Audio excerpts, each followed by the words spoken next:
This video contains audio content only. There are no visual elements or images accompanying the audio. If you're expecting to see video footage, please note that this is an intentional audio-only presentation. We recommend listening to this content rather than watching the screen. Thank you for your understanding and enjoy the audio. Welcome. This transcript explores the complex journey of Hope City Church, now known as C3 Hope. We'll unpack its evolution from humble beginnings to megachurch ambitions, examining the controversies that shook its foundations. Join us as we delve into allegations of financial manipulation, racial bias, and the impact of unchecked power within a spiritual community. Through clear language and compelling narratives, we'll uncover the human stories behind the headlines, exploring themes of faith, manipulation, and the search for belonging. Get ready to gain a deeper understanding of this church's tumultuous past and its ongoing quest for redemption. Chapter 1. From Humble Beginnings to Megachurch Dreams. The story of Hope City Church, later known as C3 Hope, began not in Sheffield, but under the blazing Australian sun.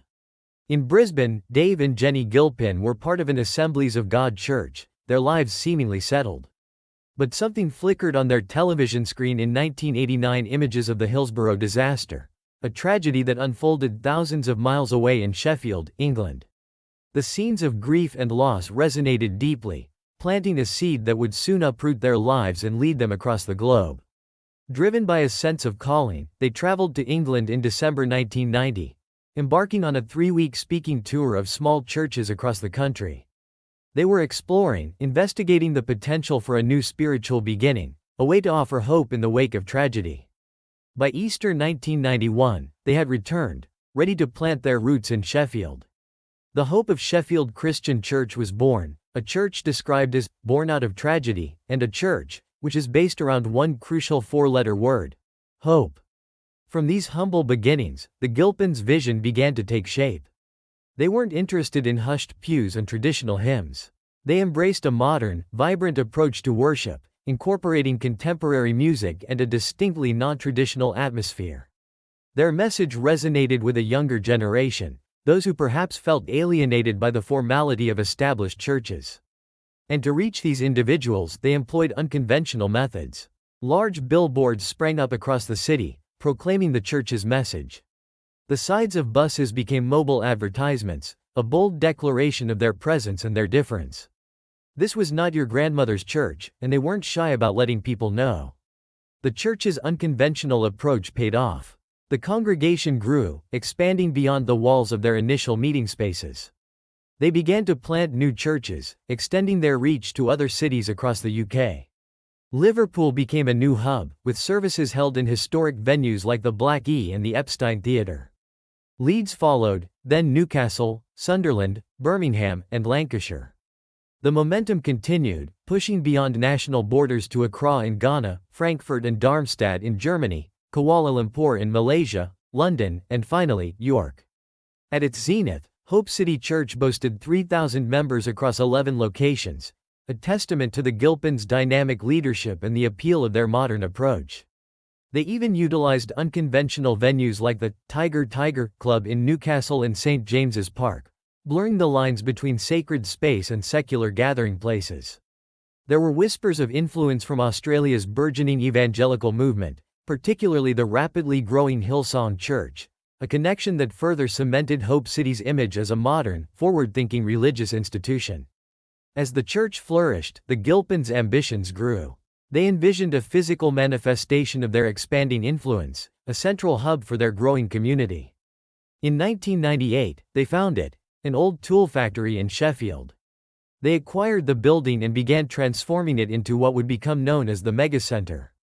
It was a space designed to cater to a multitude of needs, housing a 600-seater auditorium for their ever-expanding congregation, a play center for children, a nursery, and conferencing facilities. In Leeds, the church acquired the former archive building of the Leeds Central Library on York Road. This historic building was renovated to include a 400-seater auditorium and community and conferencing facilities. However, this space wouldn't be their permanent home. In 2018, the building was sold to a developer who planned to convert it into apartments, forcing the Leeds congregation to relocate their services to a city center hotel. The Gilpins' vision extended beyond bricks and mortar. They established a network of ministries designed to cater to specific demographics and needs within their community. Whiz Kids, She Is, Hope City Sons, Creative, This New Republic, Whitefield's Leadership College, and Project 180 each initiative aimed to nurture, educate, and empower individuals within the church and beyond. From 2002 to 2012, the church hosted an annual event called the Night of Honor in Sheffield. This event, a celebration of community heroes, children, and community service, became a highlight of the city's calendar. The church also ran other community projects from the Megachurch, solidifying its role as a vital community resource. Recognizing the importance of engaging young adults, they hosted dedicated evenings for the 18 to 30 age group across their various locations, culminating in the annual This New Republic conference. The church even ventured into theatrical productions, showcasing their creativity and talent with elaborate shows for the Night of Honor and their 20th anniversary celebration, both held at the prestigious Sheffield City Hall. The Gilpins' ambition found perhaps its grandest expression in the proposed Waverley development near Rotherham. The church joined a steering group tasked with designing a brand new country park as part of the Well North project, funded by Public Health England. At the heart of this plan was the construction of a 1,500-seater facility, a new home for the Sheffield congregation and a symbol of the church's continued growth. The Waverley project was a significant undertaking, a £10 million investment that promised a wide range of benefits for the Sheffield City region. Over 600 houses had already been completed, with plans to add another 3,400 over the next 15 years. A £50 million town centre was also envisioned, featuring a town square, bus station, hotel, shops, a gym, health centre, pharmacy, offices, and parking for 577 cars. The development promised the creation of 700 jobs, a significant boost to the local economy. However, this ambitious project ultimately faltered, never reaching fruition. A small number of those who had donated towards the project requested refunds, a quiet testament to the dashed hopes and abandoned dreams. The Waverley development, though ultimately unrealized, represented the pinnacle of Hope City Church's ambition, a tangible symbol of the Gilpins' desire to build not just a church, but a community, a movement, a legacy. It was a dream that, for a time, seemed within reach, a testament to the remarkable journey of a church born from tragedy and fueled by the promise of hope. Chapter 2. Whispers Behind the Walls. As Hope City Church's influence spread, a disquieting counter-narrative began to surface, one that painted a starkly different picture from the vibrant, welcoming image projected to the outside world. Behind the polished facade of contemporary worship and community outreach, a current of manipulation and control ran through the church's internal culture, leaving many former members feeling deeply scarred. The church's founder, Dave Gilpin, projected an image of charismatic leadership. Yet, some former members described his style as overbearing and controlling, permeating every aspect of church life. This influence, coupled with a lack of oversight and accountability, created an environment ripe for unchecked power dynamics. A clique culture flourished within the church's core teams, fostering an us versus them mentality that alienated those outside the inner circle. Younger leaders were reportedly selected not for their independent thinking or critical analysis, but for their unwavering loyalty and obedience to the established hierarchy. This created a system where dissent was not only discouraged but actively suppressed. Those who dared to question the leadership or raise concerns, particularly about sensitive issues like racism, were often met with swift and decisive repercussions. They were vilified, their motives questioned, and their perspectives dismissed. This silencing of dissenting voices contributed to a lack of transparency within the church, allowing potentially harmful practices to continue unchecked. Even senior figures within the church felt the pressure to conform, prioritizing the protection of the leadership's image over addressing legitimate concerns. An internal report following the Gilpins' resignation revealed that some members, regardless of race, often felt controlled, manipulated, coerced, and even threatened at times by their spiritual leader.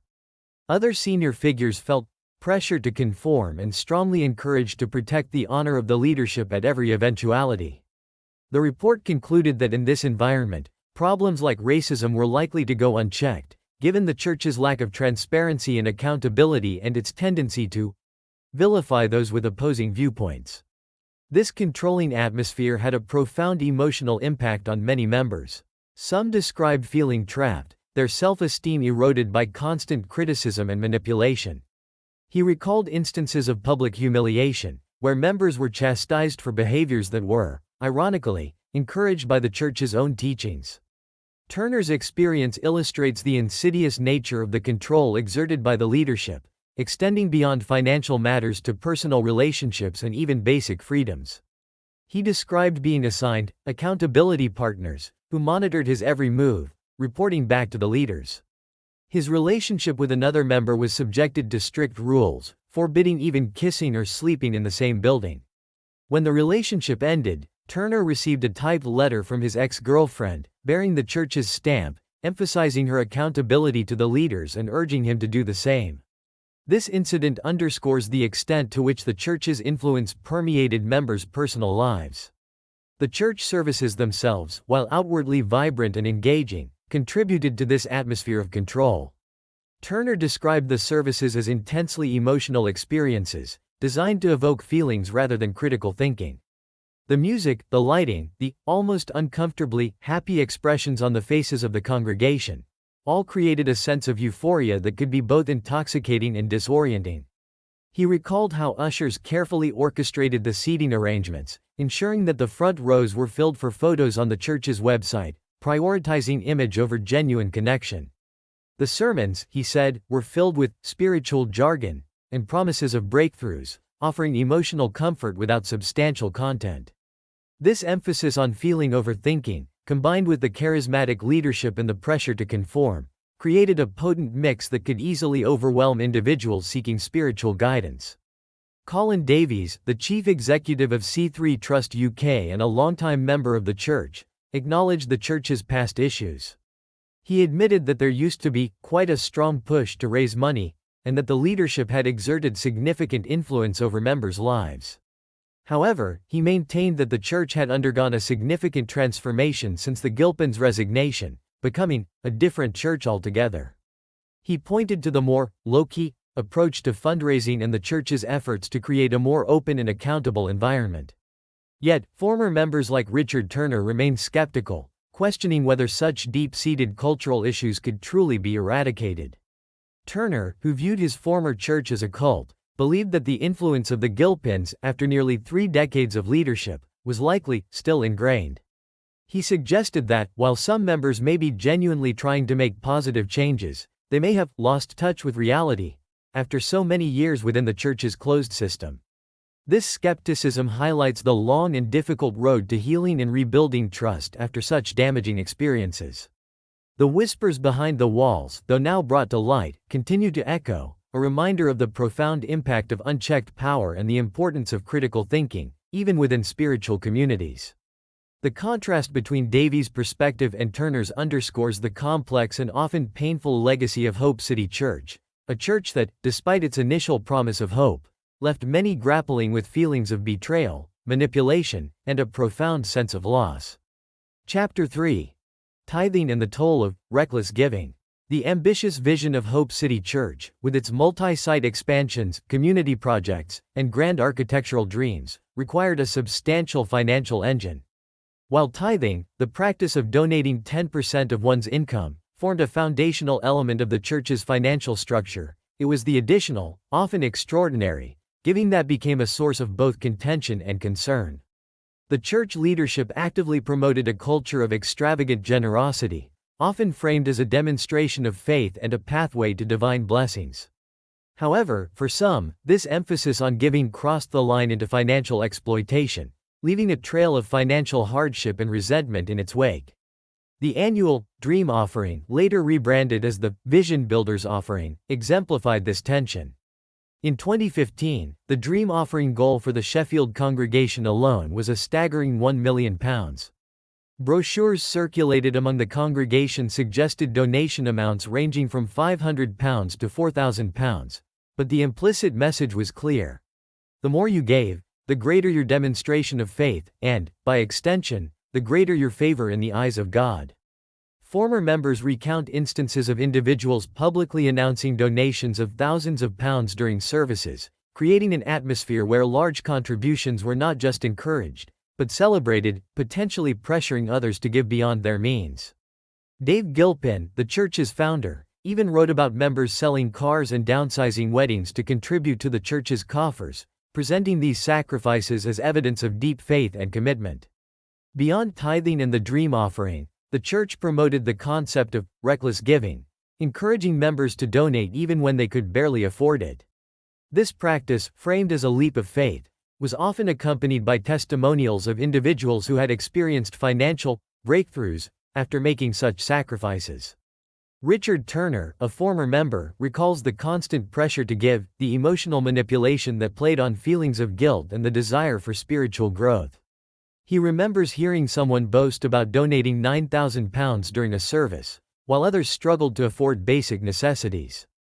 During one such 3-day event, fueled by an atmosphere of emotional fervor and promises of divine blessings, he donated £300 in cash, a significant sum considering his modest income.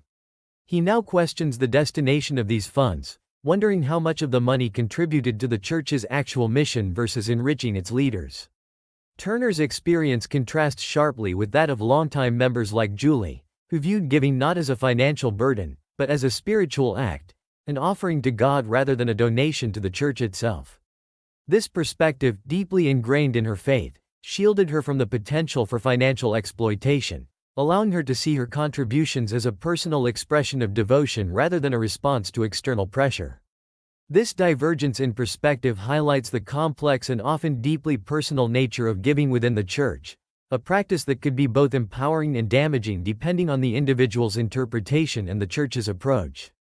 The church's teachings on prosperity, the belief that financial blessings would follow generous giving, further complicated the issue. This doctrine, often intertwined with the pressure to give recklessly, created a cycle where financial hardship could be interpreted as a lack of faith, further motivating individuals to contribute beyond their means. This created a particularly vulnerable situation for those struggling financially, who might feel pressured to give in the hope of receiving a financial windfall. The investigation also highlighted a lack of financial transparency, which further eroded trust among some members. The church's response to these controversies included a shift in their fundraising approach. The Dream Offering, with its ambitious £1 million target, was replaced by the more modestly titled Vision Builders Offering, with a goal of £100,000. The church also claimed to have adopted a more low-key approach to fundraising, moving away from the high-pressure tactics of the past. While the church's financial records still revealed significant income from donations and legacies, totaling £1.2 million in the 21-22 financial year, this represented a decrease from the £2.3 million raised in 2020. The abandoned Waverley project, a planned £10 million development that included a new 1,500-seat auditorium for the Sheffield congregation, also became a point of financial contention. While the exact number of individuals who requested refunds of their donations is unknown, the fact that such requests were made underscores the disillusionment felt by some members following the Gilpins' resignation and the revelations about the church's internal culture. The church leadership's response to these requests and the specific amounts refunded remain unclear, adding another layer of opacity to the church's financial dealings. The story of Hope City Church's financial practices is a complex one, interwoven with faith, manipulation, and the very human desire for both spiritual and material well-being. It is a story that highlights the potential for exploitation within religious institutions and the importance of critical thinking and financial responsibility, even within the context of faith. It is a story that continues to resonate, reminding us that the price of faith should never be financial ruin. Chapter 4. Unmasking the Facade.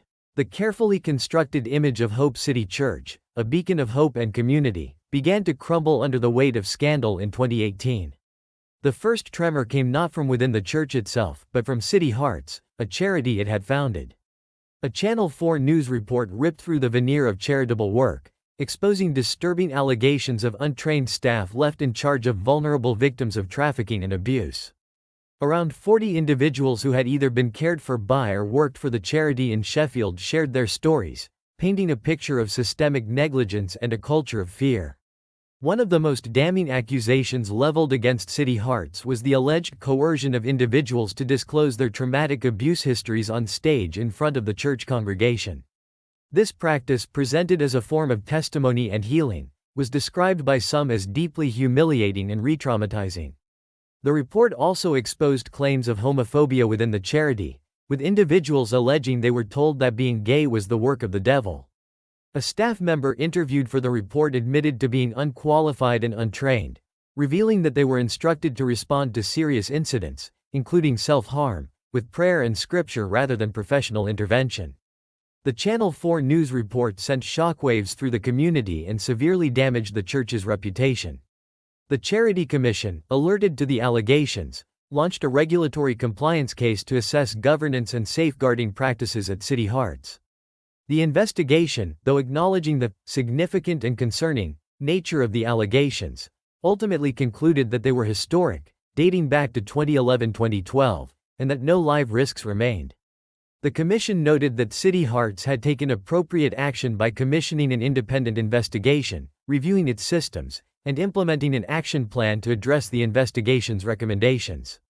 The full report of the independent investigation, along with the City Hearts CEO's response, was made publicly available. Despite these efforts, the damage was done.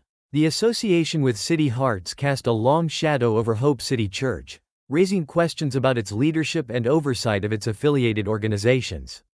In the summer of 2020, City Hearts formally separated from Hope City Church, becoming financially and legally independent. However, the separation from City Hearts did little to quell the growing unease surrounding Hope City Church. The most devastating blow came just months later, in June 2020, with the resignation of Dave and Jenny Gilpin, the church's founders and senior leaders. The catalyst was a post on Dave Gilpin's Instagram account, an apology directed at a black member of the church. In his statement, Gilpin confessed, "I have always had a vision of creating a diverse, multicultural church. Because we were getting, for a period of time, fewer white people attending in Sheffield, I tried to make the church more appealing to what I thought white people wanted. I realized in the past week that this is completely racist, that I have contributed and added to generations and centuries of racism over the earth, and I've hurt many people, both in the past and in the present, and I am deeply sorry." This admission, while seemingly an attempt to take responsibility, was met with a mixture of disbelief, anger, and hurt. The statement, rather than quelling the controversy, ignited a firestorm of criticism. It confirmed the suspicions of many who had long felt marginalized within the church, highlighting a deep-seated racial bias within the leadership. The incident made national headlines, with the BBC and the Sunday Times reporting on the allegations of racism and the subsequent resignation. The Sunday Times went further, quoting whistleblowers who described a toxic culture within the church, accusing the Gilpins of pursuing an evil agenda behind a carefully crafted image of youthfulness and inclusivity. The investigation delved into the power dynamics within the church, revealing a pattern of control, manipulation, and the suppression of dissent. The report described an overbearing leadership style, where Dave Gilpin's influence permeated every aspect of church life, leaving little room for independent thought or critical analysis. A clique culture flourished within the church's core teams, fostering an environment of exclusivity and silencing those outside the inner circle. The report also highlighted the practice of selectively promoting younger leaders based on their loyalty and obedience rather than their qualifications or critical thinking skills, further solidifying the leadership's control. The investigation revealed that members who dared to raise concerns or challenge the leadership were often met with hostility and ostracism. This culture of silence, combined with the lack of oversight and accountability, allowed problems like racism to fester unchecked. The report concluded that this underlying toxicity had been permeating all aspects of church life for years, affecting members of all races. The investigation painted a picture of a church where members often felt controlled, manipulated, coerced, and even threatened at times by their spiritual leader. Senior figures within the church also reported feeling pressured to conform and protect the leadership's image, regardless of the circumstances. In the wake of these scandals, Hope City Church underwent a significant transformation. The church rebranded itself as C3 Hope, a move intended to signal a break from its controversial past. The various locations became autonomous churches under their own local leadership, although they remained under the governance of the Hope City Church trustees. This restructuring aimed to decentralize power and create a more accountable leadership structure. The transition to C3 Hope was fraught with challenges. Rebuilding trust with the community, both within and outside the church, was paramount. Addressing the legacy of the scandals and fostering a culture of transparency and accountability became key priorities. The church had to confront the deep-seated cultural issues that had allowed such harmful practices to flourish, a process that required honest self-reflection and a commitment to change. The long-term impact of these events on C3 Hope remains to be seen. The church faces the daunting task of rebuilding its reputation and regaining the trust of those who were harmed by its past actions. The transition to autonomous churches, while intended to create a more decentralized and accountable structure, also presents challenges in maintaining a unified vision and ensuring consistent practices across the various locations. The story of Hope City Church, once a symbol of hope and community, serves as a cautionary tale about the dangers of unchecked power, the importance of transparency and accountability, and the long and difficult road to redemption. Chapter 5. Beyond the Stage Lights. The story of Hope City Church, now C3 Hope, is a tapestry woven with threads of faith, manipulation, and the enduring search for belonging. While the church's vibrant services and community outreach drew many seeking spiritual connection, the experiences of those within its walls varied dramatically. For some, like Julie, it was a source of solace and spiritual growth. For others, like Richard Turner, it became a suffocating environment of control, financial pressure, and psychological manipulation. The long shadow of the church's past continues to shape the lives of those who were part of it, a complex legacy of both positive transformation and enduring trauma. As Richard became more invested, the church began to systematically dismantle his self-esteem, making him dependent on their approval. He was told how great he was, how much they valued his presence, a stark contrast to the personal struggles he had been facing. This created a powerful sense of belonging, but also a subtle dependence on the church's validation. The pressure to donate was relentless. He recalls instances where individuals boasted about donating extravagant sums, creating a competitive atmosphere of giving that pressured others to keep up. He himself gave hundreds of pounds, sometimes even when he couldn't afford basic necessities. The church's teachings on prosperity, the belief that God would reward generous givers with financial blessings, further fueled this cycle of giving. For Richard, this created a constant state of anxiety and guilt. He felt obligated to give, fearing that his financial struggles were a sign of insufficient faith. The control extended into his personal life. He was assigned accountability partners, who monitored his actions and reported back to the church leaders. When he began dating another member, the church imposed strict rules on their relationship, forbidding them from even kissing. This level of intrusion created a climate of fear and suspicion, eroding his sense of autonomy and privacy. When the relationship ended, Richard received a chillingly impersonal typed letter from his ex-girlfriend, bearing the church's stamp. The letter emphasized her accountability to the leaders and instructed him to do the same, a stark reminder of the church's pervasive control. Perhaps the most bizarre aspect of Richard's experience was the hot tub videos. These videos, featuring the pastor and young male leaders in a hot tub, were presented as teachings. The content of these videos remains unclear, but for Richard, they symbolized the unsettling blend of religious authority and personal intrusion that characterized the church's culture. These videos, along with other unusual teachings, contributed to an overall atmosphere of manipulation and control, blurring the lines between spiritual guidance and personal exploitation. Richard lived with other church members, a situation that further intensified the sense of surveillance. He recalls instances of them whispering about him and going through his belongings when he wasn't home. This constant scrutiny created an environment of paranoia and distrust, making him feel like he was always being watched, always being judged. The cumulative effect of these experiences took a toll on Richard's mental health. He felt trapped, isolated, and increasingly desperate. His escape was facilitated by his parents, who recognized the extent of his distress and urged him to return home. Leaving the church was a terrifying ordeal. He was consumed by fear of retribution, a testament to the psychological hold the church had over him.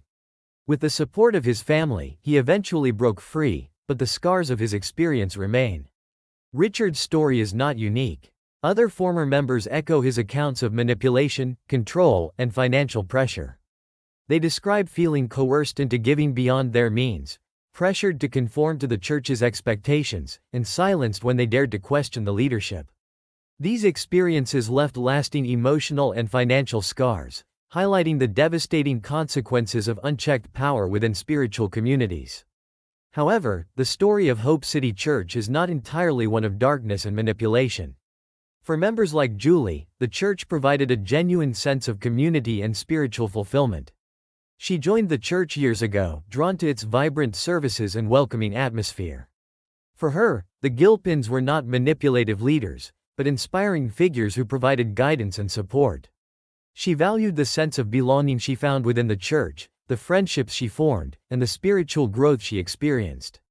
Even after the controversies and the Gilpins' resignation, Julie remained a member.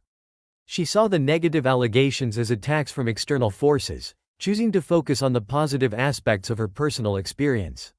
She acknowledged that there were problems within the church but believed in its potential for redemption. The contrasting experiences of Richard and Julie highlight the complex and multifaceted nature of Hope City Church's legacy. For some, it was a place of healing and community; for others, a source of trauma and exploitation. The church's transformation into C3 Hope represents an attempt to grapple with this complex past. The new leadership has acknowledged the mistakes of the past and expressed a commitment to transparency and accountability. Whether these efforts will be enough to heal the wounds and rebuild trust remains to be seen. The long-term consequences of Hope City Church's practices continue to ripple through the lives of those who were part of it. Former members struggle with the emotional and financial fallout, grappling with feelings of betrayal, guilt, and loss. The church's current efforts towards transparency and accountability are met with a mixture of hope and skepticism. For some, it is a genuine step towards redemption; for others, a superficial attempt to rebrand a fundamentally flawed institution. The story of Hope City Church, C3 Hope, is a reminder of the complexities of faith and community. It is a cautionary tale about the dangers of unchecked power and the importance of critical thinking, even within spiritual contexts. It is a story of broken trust, enduring scars, and the ongoing search for healing and redemption. It is a story that continues to unfold, its ultimate ending yet to be written. From humble beginnings fueled by tragedy, Hope City Church, now C3 Hope, experienced rapid growth and expansion before facing allegations of manipulation, financial exploitation, and racial bias. The church's story reveals the complexities of power dynamics within religious institutions and the potential for harm when charismatic leadership goes unchecked. These findings underscore the importance of accountability and transparency in faith-based organizations and the need for critical thinking among followers. Future research might explore the long-term impacts on former members and the effectiveness of rebranding efforts in restoring trust. What are your thoughts on the delicate balance between faith and critical thinking? Share your perspectives in the comments below. Like, subscribe, and suggest topics for future videos. Let's continue to explore these important questions together.